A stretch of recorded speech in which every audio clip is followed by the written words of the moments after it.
Well, I'm representing Hemslade. Hemslade is the Cypriot company which is accused, you remember, of making a loan and being repaid interest rate which was supposedly miscalculated and getting too much money back after having made that loan. So my focus during the case has been the European law principles which bind the Serbian state and bind the Serbian courts. As we know, for the past couple of years, Serbia has been a candidate to join the European Union. And the reasons are very obvious. The Western and Central European 28 member states of the European Union have prospered in a climate of peace and security. So Serbia's interest in becoming a member state of the European Union is completely understandable. Now, membership of the European Union comes at a price, and there's an accession treaty. It's drafted in chapters, and there are two chapters, 23 and 24, which deal with justice and fundamental rights and freedom and security. So the European Commission has said, until those chapters are satisfied, we're not going to start negotiations on the rest. Now, you may say, why is Western Europe, why is the European Union so excited about the rule of law? Because there is a clear connection between the rule of law and prosperity. If you drive a car from Belgrade to Vienna and look around you, you can see the transformations which membership of the European Union can confer. Now, Serbia, therefore, realizes that that transformation comes at a price, and that price is accepting the rule of law. Now, you've heard about 359. That's the provision of the Serbian Criminal Code which said, if you're the employee of the state apple farm and you sell apples to your neighbor and put money in your own pocket, you've committed a crime. Now that makes good sense if you're a public official. It made good sense in the time of Marshal Tito, but it makes no sense applied to private enterprise. It makes no sense to make the seeking of profit, by definition, a crime. So the use of that article against obviously innocent people who had an argument with the state, but who'd done nothing wrong, imprisoning those people led to great concern in the European Parliament. And here's what the Parliament said in 2012, 3 years ago. And here's what it said 2 years ago. Calls on the authorities to cease all criminal proceedings against such persons. And here's what it said just 1 year ago. Restore the rule of law and introduce legal certainty for the business community in Serbia. Now, understand, why does the business community need legal certainty?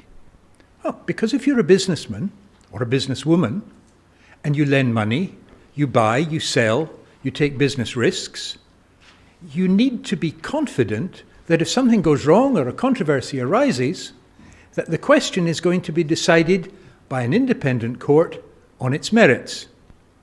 If, when you get into difficulties or there's a controversy, you're liable to be arrested and imprisoned with your brother, your sister, your daughter for months, you'd better stay away from investing in Serbia. This is just 2 weeks ago, the resolution on Serbia once more. And you see, reiterates its concern at the provisions of the new Article 234. So I remind you, 359 was the first law, criticised. Okay, we'll change it. 234 is the new law, right? The new law is a bit better. But all the prosecutions, thousands of them, under the old law, are relabeled and become prosecutions under the new law. So for the 4,000 individuals who are accused, nothing has changed. They're still in danger.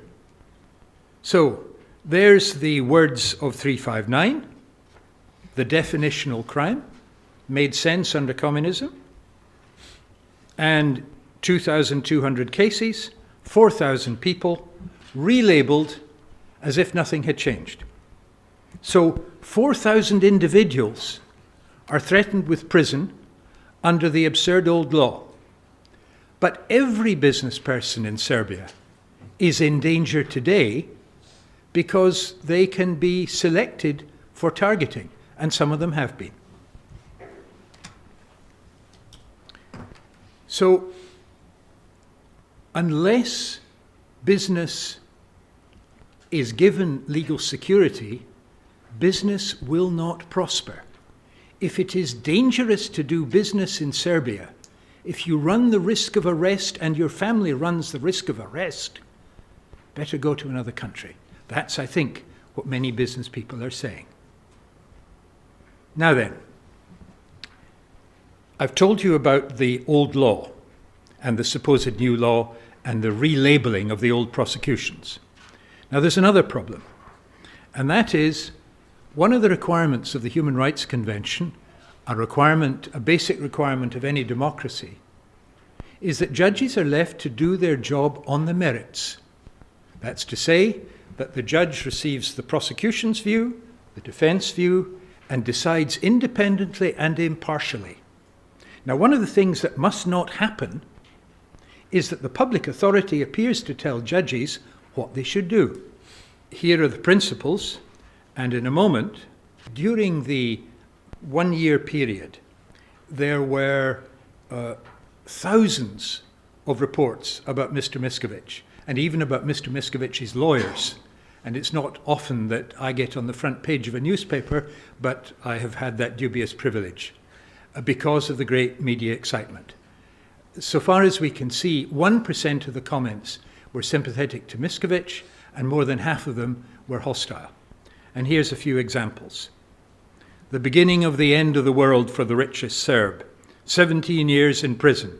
Mišković in prison soon. There's hundreds of them. Dad and son robbed Serbian road workers. On and on and on. And here's an interesting one, just 2 weeks ago. A mafia clan that's fighting against changes so that they could go on with their robbery of Serbia. And who said that? The Prime Minister. That's not good. Now, the Minister of Justice, Mr. Selaković. You recollect that last year there was a lawyers' strike. And according to the Minister of Justice, the organizer of the lawyers' strike was Mr. Mišković. Why? In order to make sure that he could not be convicted. That is, of course, complete fiction. But when ministers, and important ministers, indicate their views in such a manner, they are communicating to the judiciary what is expected. And I remind you of what you heard about the unfortunate judge who was bold enough, imprudent enough to render a decision that was favourable to Mr. Mišković. He lost his mobile phone, he lost his car, he was demoted, he was removed from the case. That's not good. So let me go to my conclusion.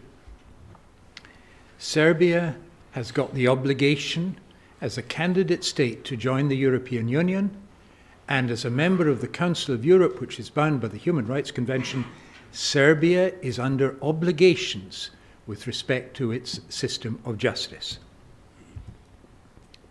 Second, continuing to prosecute fictional crimes against targeted opponents is not consistent with those obligations.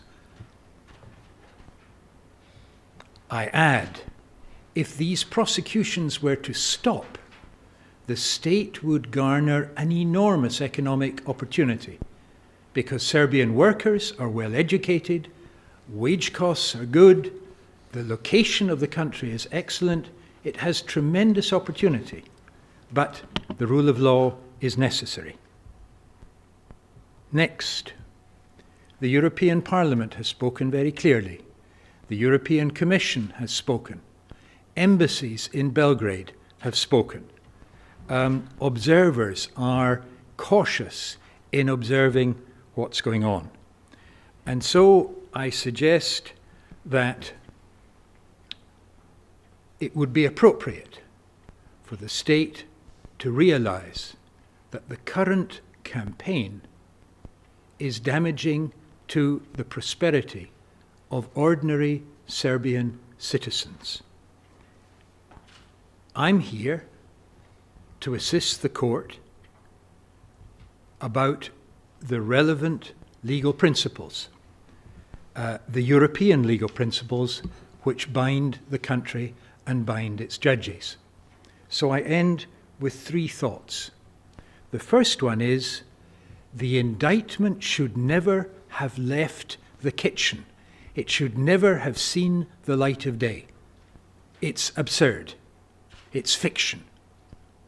Second, the prosecutor is the person who can stop this nonsense swiftly. And third, whether or not the prosecution continues, and it should not, but whether or not it continues, judges should be left free to render their decisions on the merits. They should not be threatened and should not be abused. Thank you, ladies and gentlemen.